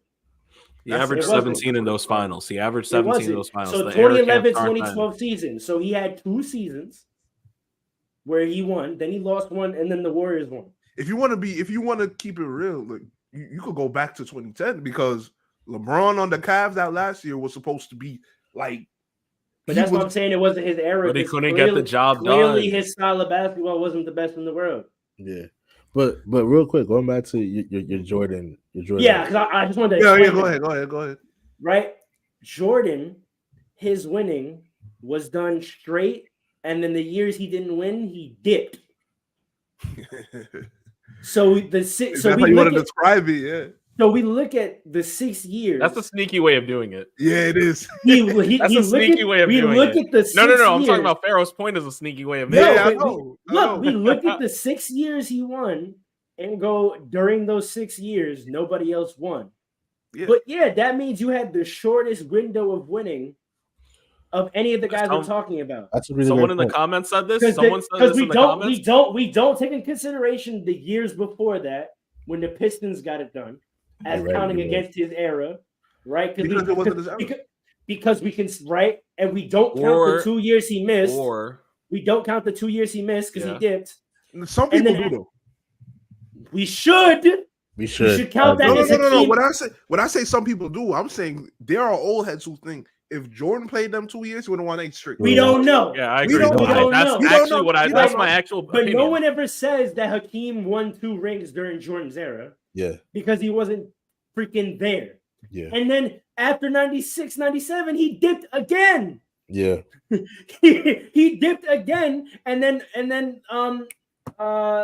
who won and then who won? You talking about after 98? You mean? Sorry, 98, and then the Spurs won, and then the Lakers started, right? Yeah. So that's 2 chips. That's 4 chips that were during the times where he was at the peak of his powers that don't get counted against his era because he wasn't in the NBA. I mean, you can't count. That's a fair point, but that would still make it 6 out of like what 10? And yeah, but 10. Then it would be the same argument. It would be a 6-4 split to Kobe's 5-5 split to LeBron's 5-4 split. Yeah, but here's the difference. Here's the exact difference. Actually, we go 6-0 split because he ran from the grind. That's every year that he couldn't win. Hold on. Every year that he felt like he couldn't win, he did. Can I answer? I want to answer this. So someone in the comments says this, and this is actually my point. Number one, all you're saying is MJ won his dominance in less time, which means he had the most efficient dominance. Hold on, wait a second. I'm sorry. He three-peated twice. Show me another star that's done that. So you could say he's who's done? No. Who's done it? Who's done it? I understand what you're saying. You can argue that he did his winning the most efficiently of any superstar ever. He got his 3, and then he got his 3. He didn't have to battle it out. But what I'm saying is, you could also acknowledge that every time he started a season and looked at his team and his coaching situation and thought we're not going to win, he left. So you don't believe everything else? He left. Hold on, though. He left. The 94-95 team was almost exactly what he left it as. The Scottie Pippen was still there doing his stuff. They lost in the first round, did they not? Or maybe conference finals. I think they didn't get to the finals. They didn't get to the finals. They didn't get to the finals. No, that's true. And then in 98, because they didn't have him. Okay. And then in 98, when they fired his coach, he said, "I'm out." Wouldn't you? I just won 6 with this guy. Show me another superstar that did that. LeBron has had to play for bum coaches the majority of his career. Kobe, when Phil left, he stayed in the grind until Phil came back and got right to winning. All right, you know what you could say though? You know what you could say? You could say that Jordan leaving the NBA is the equivalent of players leaving teams today. because I don't know. Jordan. I I can't am say saying that. I am saying that. That's what I'm saying. There's not So as much therefore- distinction in what he did as people try to make it out to be. Yeah, He dipped too. I definitely understand He the point. Yeah, he ran did from too. competition. He I think didn't dip you're it the same making way. some He didn't great dip for better points. Panthers. It's different. Go ahead. I Alex. think fair. I think you're making some like really fire points about how it possibly could have been like the Jordan / whoever era. But I But think there's the no only slash. thing. There's no slash. That's But the there's no problem. slash because of like what he's saying. If you Because we think what don't he's count saying. the other rings that were won No, against no, no, him no, because he no, wasn't no, there.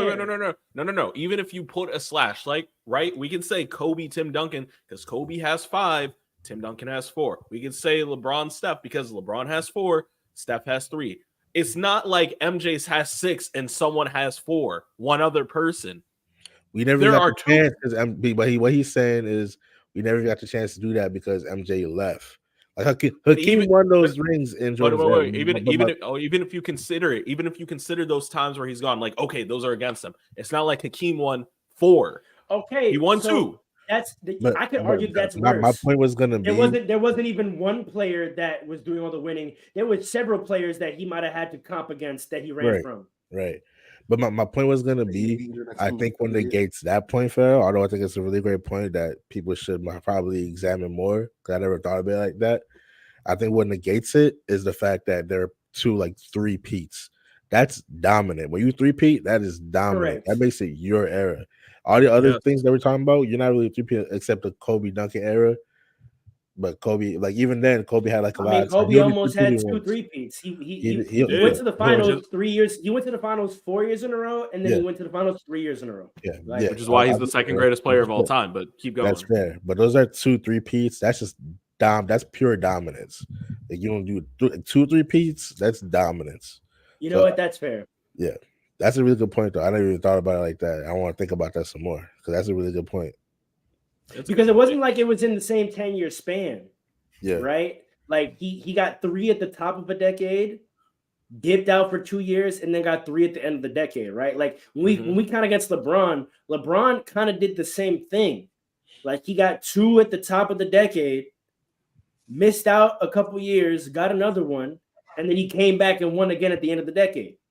Now, if he had retired from 2016 till 2019, you know what I mean? Would we be counting Kawhi and KD's rings against him? I don't know. Here's the thing, and this is why, again, this is what makes the difference. There is another era-defining player, and it's not KD, it's not Kawhi, it's Steph Curry. There's another era-defining player, even in the Kobe era, and Kevin there's Durant no ruined his other. era. Who ruined his era? Kevin Durant. I was thinking about this morning. Yeah, Kevin Durant. It was supposed to be LeBron KD's era, really. Yeah, or LeBron Curry. Yeah. I mean, it is LeBron Curry. I mean, that's what we're saying. We say that, but we act like Curry didn't benefit from having KD on this team too. He did. But all right. So we can't ignore that. That's why I said KD ruined. When I said KD ruined the NBA, and this podcast that's the best way I've heard of how he ruined it. Because now it's impossible to define the era. Yeah, we can't. We can't figure it out. Yo, listen. LeBron had some of the greatest finals performances we ever seen in L's, in losses. Yes. Because KD, not some of them were the best. I think he was averaging triple doubles in finals. I think Jordan is the greatest to ever play the game. I don't think Jordan was beating the Warriors. Yeah. Oh, come on, I don't know about that. I don't know. I don't think Michael Jordan's beating those Warriors with KD. I don't know. They had 2 LeBrons defensively. Who? They had 3. Who? Imagine the Bulls switching with Mike Rodman and Pippen switching. Are you kidding? I don't know if that's true, Paul. Listen. You need to play help on. I don't care if you have Jordan or Pippen on KD. You have to play help. Hold on. Steph couldn't get a shot off on Kevin Love. Imagine he picked and roll and he went from Michael Jordan. I got Rodman right there. We talking about Curry with KD and Clay. Okay, you can't play help. Pippen, that's the danger. You can't play help. Rose about to come out. Put the road rage meter. Pippen is fucking Curry's day up. Hey, hold on. Okay, what about Clay? What about Clay? You want Jordan on Clay, right? He would have a dub. And then what about KD? KD is eating. We gotta. Bro, Rodman might be the only one really eating Achilles early. You said what? Rodman would have tore his Achilles early. Look what Kawhi did. Oh to my him. gosh! Oh my god! Kawhi got. Some people say Kawhi got dogs. Some people say Kawhi got dogs. Look what going against the real defender did to him. His body broke down. Oh, don't do that! Don't do that. His body didn't take I like it. that take. His body I didn't like take that take a lot. What I are we like that doing take a here? lot. What are we? He said, "Wait a minute." No, but that's the dangerous thing about the Warriors. You can't play help. You can switch. You can switch, and if KD you're is switching against eating that whoever's in 96, front of him. 97. But Cool. KD might be the only one eating. KD that. was eating That's the LeBron thing. alive. Yeah, but he might be one on one. Yeah, but the problem was because LeBron had to guard KD and KD was eating, Steph also ate easier than he's ever eaten in his Exactly. life against That's what Kyrie. I'm saying. KD might have If been it was the only one who Bulls, ate. Right. if it was the Bulls, if KD is killing Pippen, Curry's not scoring. Yeah. It doesn't matter though. Yes, it does, because we've seen KD can't beat a team by himself. We've That's seen true. it. We've seen it No, so many but that's times. a different. That's, So a many Why times. does Steph- that's different though. No, That's Paul, different, to your though. point on why it's so hard to figure it out, even though KD won those finals MVPs, Steph Curry had his best finals numbers those years Yeah. also. It's a fact. Of course, of course. So we don't except know. for, So we don't 20, really know. yeah. We don't really know who was winning it. Right, that's a fact. I agree. But I'm saying KD not being able to win by himself means he can't win without other superstars. That's correct. Right? If he That's had a to knock other against him. superstars, but you have better defenders there, it still doesn't matter because But from a true. team concept, you can't help. But no, I don't care who you put in but front of it's not KD. true, but- One because- on one, you're playing one on one in the finals. You're That saying should the never inability happen. to help. You're saying the inability to help is going to cause him to score at such deficiency that you can't beat them. But I'm Yeah. saying that what I'm saying is that happened when he's by himself. You're acting like when he was by. Hold on, listen. You're acting like when he was by himself, he was scoring 25, and therefore they couldn't win. He was getting 45. He was getting 45, 50 balls with Russell Westbrook and James Harden. They still weren't winning. You know why? Because Russ wasn't also getting 30 on Because you help off of 10 Russ of 14 shots. You could help off of Russ too. It's different. No, but what I'm saying is Russ wasn't also killing. He never Okay, had someone that was killing as efficiently as him. And that's what I'm saying. Steph was killing on 50, 40, 90 right next to his 35. See, you're talking about And against the Bulls, that's not happening. right, but you're talking about the Warriors as if there's some regular NBA team like the Thunder were. First of all, in 2012, No, I'm saying they're not. They're not. No, They had two hold on. guys that could kill you at 50% from the field. Right, but hold on. I'm saying in 2012, right? Westbrook was a baby, so he couldn't help that much. James Harden wasn't James Harden that we know even today. He's better today than he was in 2012, right? Although he's not what he used to be in 2016, he's still elite now, right? Right. So therefore they weren't ready yet, right? Shortly after that, James Harden was out, so it was just the very next year. The very so it next was. year. Hold on, so it was. What are we saying? So hold on. It was KD, Westbrook, and Thabo Sefolosha. Then it was KD, Westbrook, and then Andre Robertson. So I you don't could disagree with help. anything you're saying. You can But help. it's not about the help, bro. It is Because about the he's- help. You can't. You No, should not you be know able why? to just play one on one in the finals. No, but you know what this is about the help, bro? It's not about what defense he's going against, right? Because he can score on any defense. It doesn't matter. It's about you're thinking about help the wrong way. It's not about the help defense. It's about the help offense. He was getting no help offensively. Why? He was still. I understand they didn't have to be guarded, but here's what I'm saying. That's a big thing. No, I know, but not for the reason you're saying. It wasn't about anything affecting his game. It was the fact that he was the only one scoring 30. He still got his 30. So what I'm saying is on the book, I know It might what not I'm be saying. efficient. That matters. But it was his efficiency getting 30 was not the dominant thing about the Warriors. It was the fact that Steph was also getting 30. And you can't beat a team when two dudes are getting 30. It's Look impossible. back at KD's numbers. He was getting 30 on like 10 and 15. And what was That Steph doing? matters. And what was Steph doing? But that's 28. what I'm trying to say. That's what No, I'm trying to but say. no. You can't isolate. Alan and Paul, Alan and Dre, get in here because y'all see what I'm saying. Yeah. No, I okay, agree. all right. Here, I agree Alan, with go you. first. Alan, go first. No, I agree with everything that he's saying. It's because KD was able to cook because you couldn't help off of Steph Curry. But what Fro is trying to say is that Bulls team would be able to help on Steph Curry. Like that Bulls team is locking Steph Curry up. He's not going to get that 30 as efficiently. So they got to rely on Clay, and Clay's not Steph giving you Curry. 30. Steph Curry got his numbers just as efficiently as KD, And that's that's why why they Warriors were won. dominant. It wasn't because KD was shooting so well. It was because they all were shooting well. And for the record, Paul, to your point, record, yeah. Sorry, Andre. For Paul, to your point, one-on-one, KD's cooking anybody. He's going to get the numbers efficiently if it's just one-on-one. He's cooking anybody. But the fact that Rodman or whoever else will be able to help on Steph Curry not getting those numbers as efficiently if you got better. If KD averages 60, doesn't matter. But here's the thing: he's not going to average. He's not going to average. You sure about that? But here to my, can I make my sure point? about that? My point, and this is exactly the problem. Here's the problem. problem. He played with Steph Curry and he only averaged 30. So stop. Here's the problem. And this is why, Paul, and this is why Kevin Durant never won before Steph Curry, and he hasn't won afterwards. When you have a guy that is arguably, not even arguably, he's doing the same exact stuff that you're doing. Where it could be a toss-up on the finals MVP. It really could be a toss-up for the finals MVP. You can't discount how much that impacts it, and there's nobody that in the present and modern NBA that could guard both of them. But when this is Pharaoh's point, and this is what we're trying to tell you, and this is what you got to see, my guy. MJ's messing him up, bro. MJ's gonna violate him. MJ's gonna violate. If it's not MJ, it's gonna be Rodman. If KD averages 35 in the finals, but Steph averages 12, are they winning? No. Listen. And if you tell me KD is gonna average 45 against Scottie Pippen when he only averaged 30 against LeBron, I'm gonna smack you in the face. Hold on, wait a second. The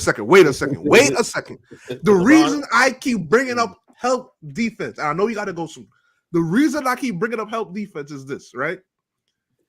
If we talk about Curry was eating as well as KD, right? They were both balling against the Cavs.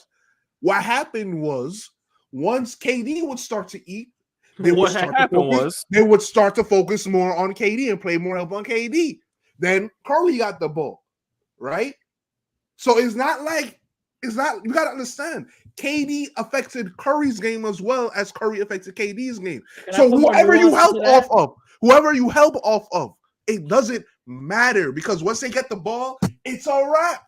So if you don't hold on, so if you decide we're not gonna let Curry beat us and we're gonna let KD beat us, think about that. Teams were literally saying we're not gonna let KD beat us, we're gonna let Andre Roberson beat us.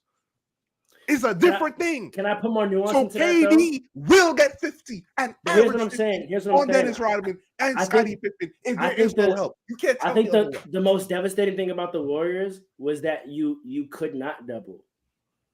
Right. No, but so you're saying I'm saying Curry, help. No, you're saying Curry was eating because the defense shifted their resources towards KD. Right.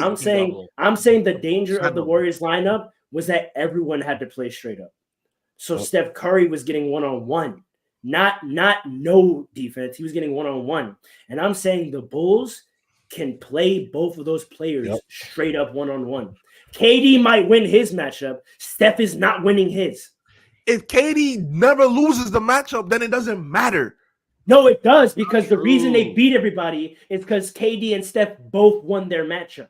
And if you have two mismatches on the floor, you're losing by 20. They won their match because there was no help, though. And I know, but I'm saying no help needed. Jordan is locking Curry's shit. Therefore, KD, go get Yo, Barrow, we gotta bleep you out this entire. You can. We gotta bleep you out. But Paul, here's what I'm saying. No help. KD getting his 40 wasn't why they won. It was because Steph Curry, no help, was also getting 30. They took turns. I'm saying keep KD's no help 40, right? Without Steph's no help 30, they're not winning. And Steph is not getting no help 30 against Michael Jordan. Clay, let me say this quick. Can I ask a reverse question? Wait, quick. Let me say this one sentence. Clay got like 10 points frequently and was sitting on the bench happy because he didn't have to do anything offensively. So Curry would do the same thing. And KD would just get the points that Curry was getting. It was Clay did that because can I ask a question? KD had 30. Can I ask a question? Can I ask a question? Who in this matchup, in this fictionary matchup, who's guarding MJ? Doesn't matter. It doesn't matter. If KD could do it by himself, why he didn't do it on the Warriors? Why didn't you do it on the Warriors? Why didn't you do it on the You Nets? mean the Why didn't you do Warriors? it in Phoenix? Why didn't you do it on the Thunder? Thunder. Yeah, wait. If Thunder. KD can do it by himself, why didn't he? Why can't he do it on the On the Thunder? Thunder. Because he didn't have the help. No, I'm talking on That's the our- Warriors. On the Warriors, why didn't he do it by himself? Because he didn't have to. They took turns. couldn't- That was the why best couldn't thing he we do- ever seen. Why couldn't he This will do be it my on the last Nets? question to you, Paul, and I'll know. Why Go couldn't he ahead. do it on Phoenix? Hold on. This will be my last question to you, Paul, and then I know the argument's unreasonable. If Steph Curry averaged less than 22 points in all those finals, do they win those championships? If KD's getting like 35 to 40, yeah. He got 35 to 40. So my point, 35 to 40, man. check the numbers. He averaged at least 31 to 32. So I'm you're talking about 35 You're to talking 40. about 2 to 3 points? No, 5 to 10 points. I said 35 to 40.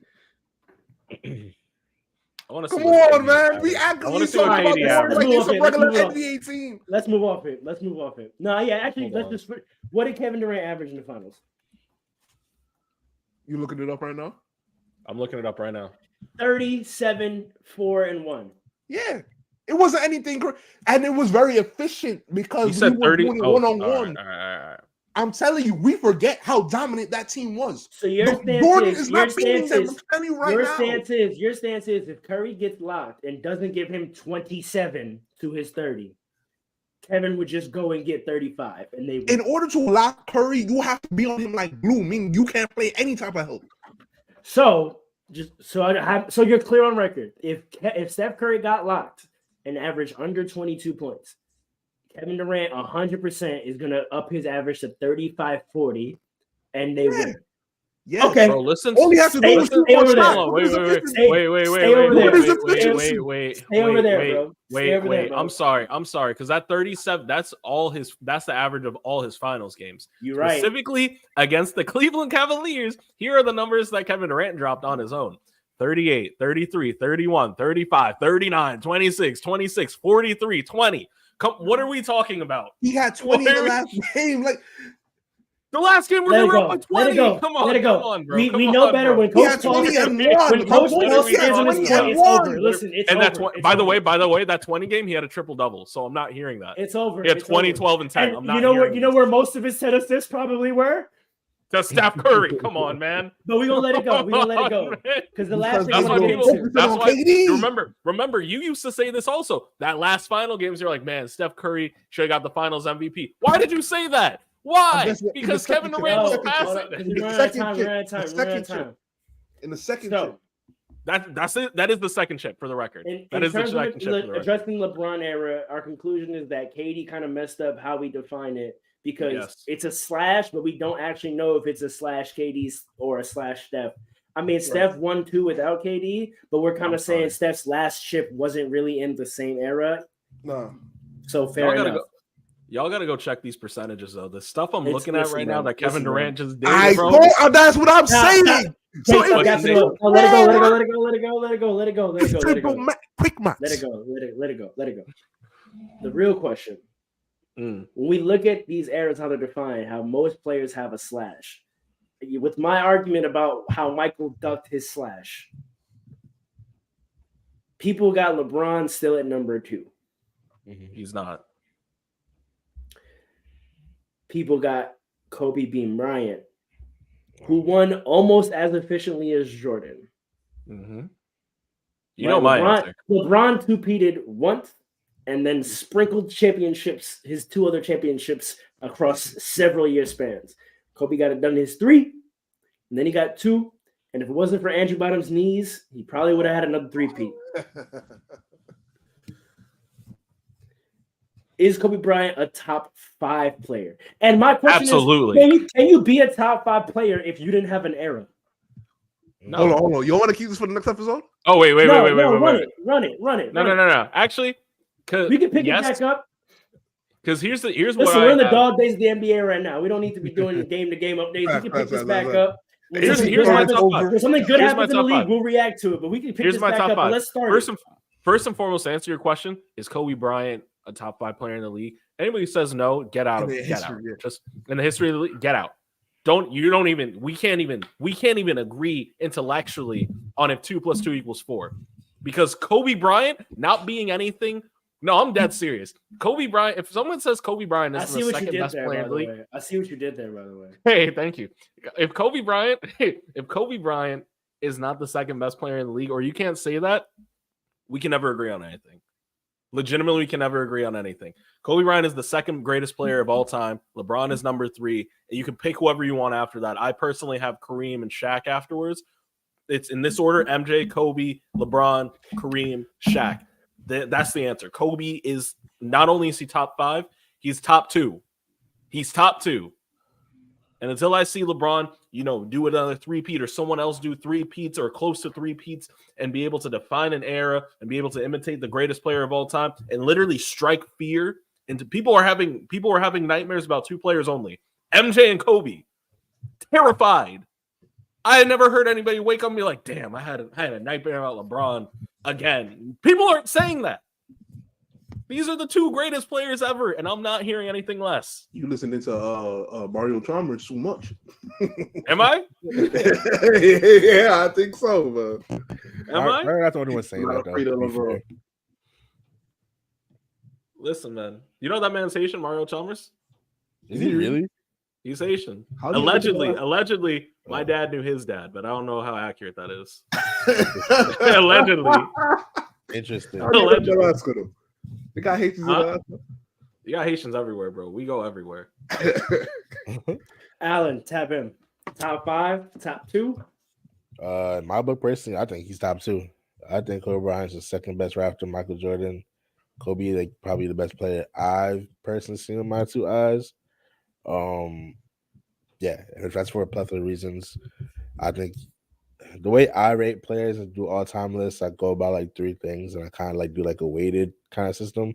Not to get too technical, but I always go by like skill/eye test, winning, and like accolades. And when you come out of those 3, I think Kobe's like top 2 to me, easy. I think Kobe's just great, man. I'm not going to go into it too much because I really want to hear what other people have to say. But I don't want to hear what anybody else has to say. If this opinion isn't the same. I'm not going to lie to you. Someone. Go ahead, Paul.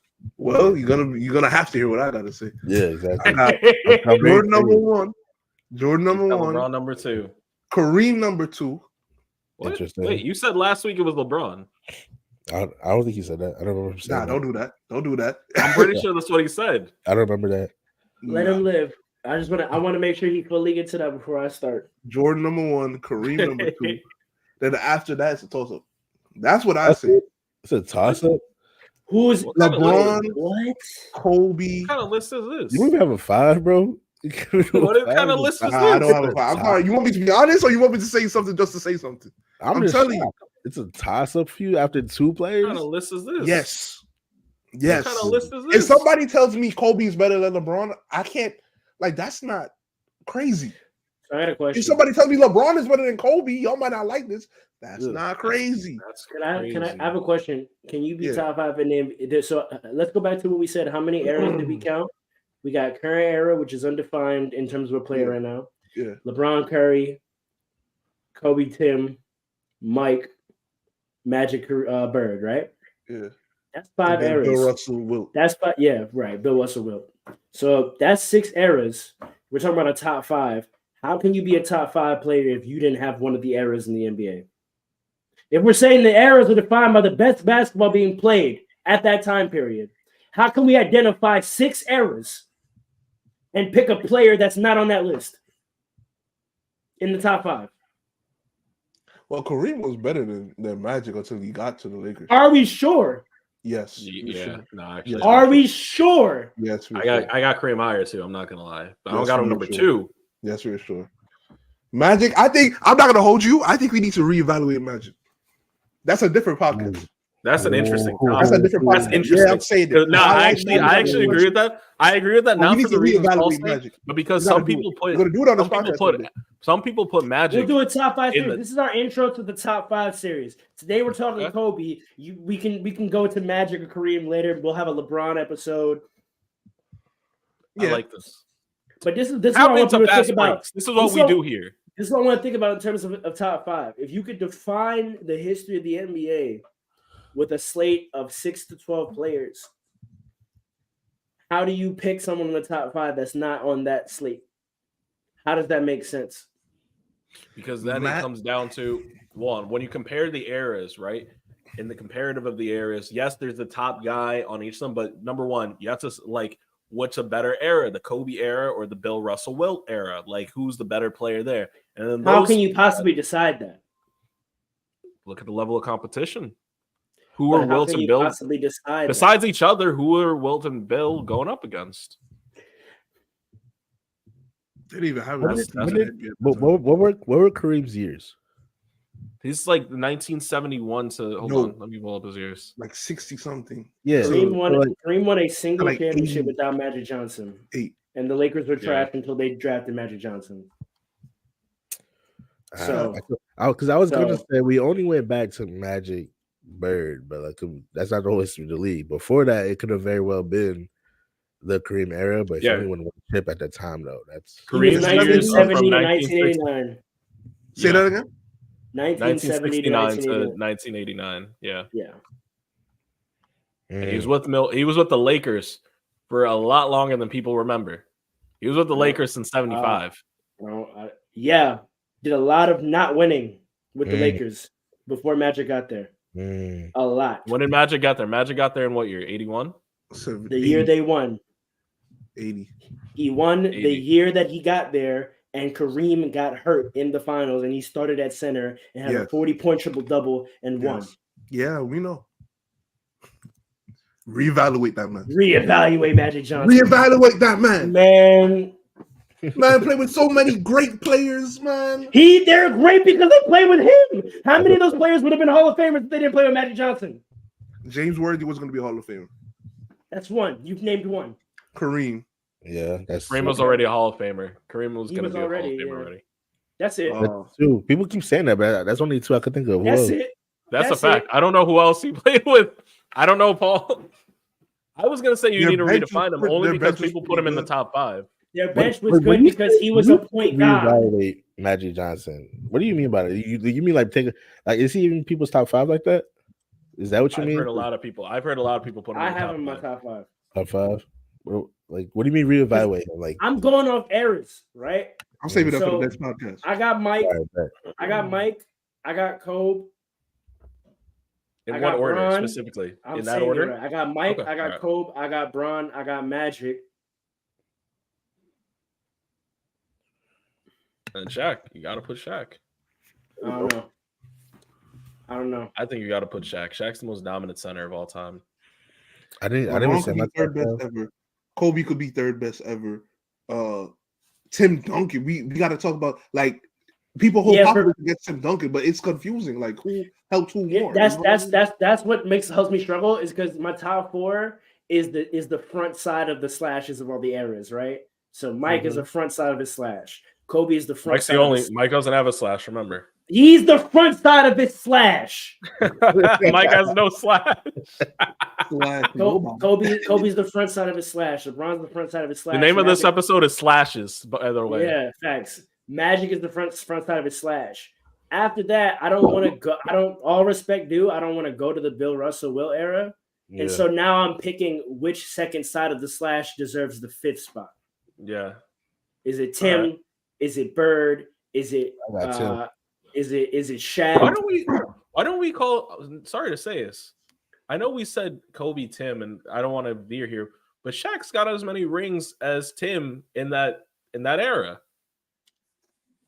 Not as the best player, though. Not as the best player. 3 of them, he's the best player, and yes, he does. Just like Tim's on only 3 of them, he was the best player. That's not true. Which ones was? Hold on. All of the Tim's years right here. All of the first 4. He only wasn't the best player on the last one. Because Kawhi wasn't even the best. He only got 3. Hold on, he's only got 3 Finals MVPs. 99. Yes, Tony Parker got the Finals MVP in 07, but he was not the best player on that team. The best player. Tim Duncan was the best player on that team. You know we can't go by Finals MVPs. And Steph Curry be the first person on the podium to tell you that. Tony only went off because of Tim. Yes, that's a fact too. That's a fact. And because Cleveland had no guards. They had 0 guard play. So that's where I stand. I think if there's any fluid spot, it's the fifth, because the fifth you could have your pick of the other guy in the era, right? You can go Shaq. Yeah. You could I would even say Kareem that way, because you could argue that it's the Magic and Kareem versus Bird era. But again, that Kareem doesn't get that era if it's not for Magic.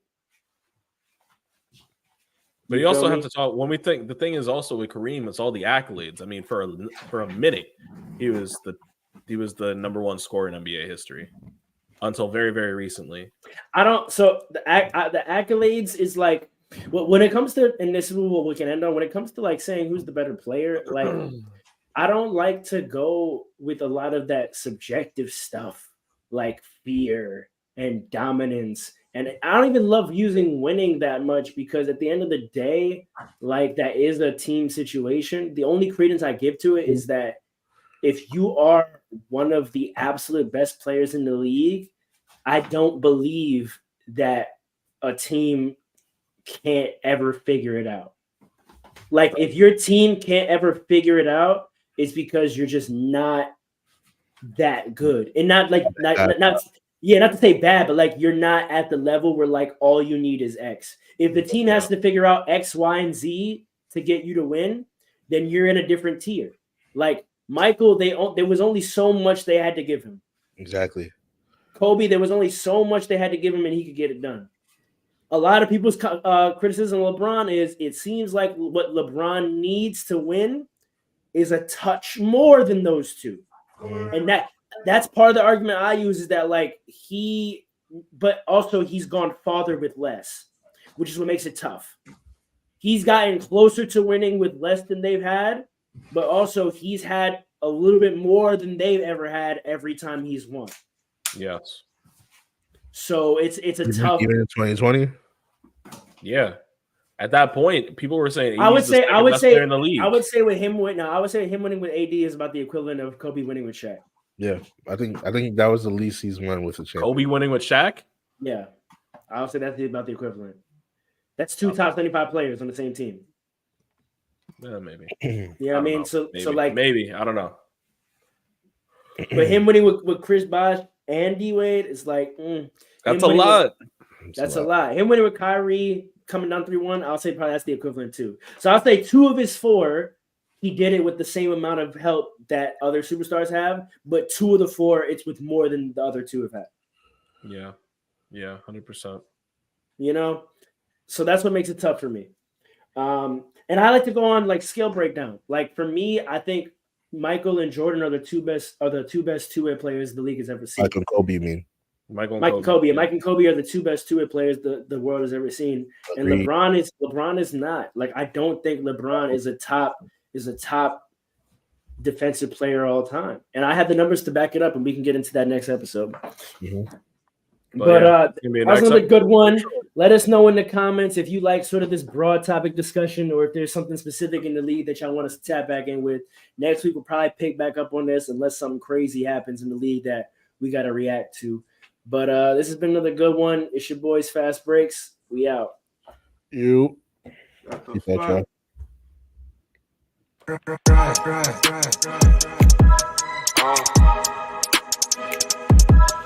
on. It's Fast Breaks. Listen.